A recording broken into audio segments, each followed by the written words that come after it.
Good morning. Guess what? It's Saturday, and we're going to have sausage, biscuits, and gravy. And just want to let you know, this is something that Dad and I have always enjoyed on the weekend. Of course, you had it when you were a kid. You've always asked what the secret ingredient is. It's not just love, it's a few other things.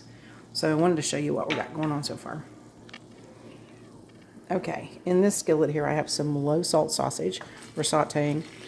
This is only, I'm using the patties only because this is what I had in the freezer. You could use the other stuff as well. This is probably about a half a pound or so, but it's going to be plenty enough for us. So I'm going to saute it and get it light and done, and then we'll do some more stuff with it. Back here in the back, I have another skillet. It's about a 12-inch, I think, pre-seasoned cast iron. I love my cast iron, you guys know that. That's what we're going to put the biscuits on. Over here, I just want to show you this. I'm grinding some flour. That is a combination of soft and hard wheat berries. I buy them on Amazon. There's a lot of different suppliers. You can get them 4 pounds or so, whatever. And then I grind it up and it turns into that lovely stuff right there, which we can use not only pancakes and gravy, biscuits. I mix it with buckwheat flour and make some wonderful pancakes that way as well.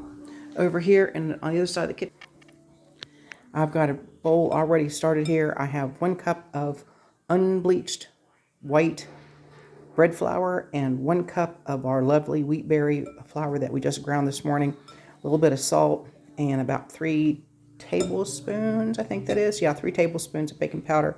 I use the stuff that doesn't have the aluminum in it because that stuff's just nasty and not good for you. Over here I got a little bit of butter. I'm going to melt in the microwave because I'm going to brush it in between the layers when I roll it out. And I'll show you that here in a bit. But that's where we are right at the moment. Thought I'd catch you up. We'll talk to you in just another moment as soon as I get some more food prep ready.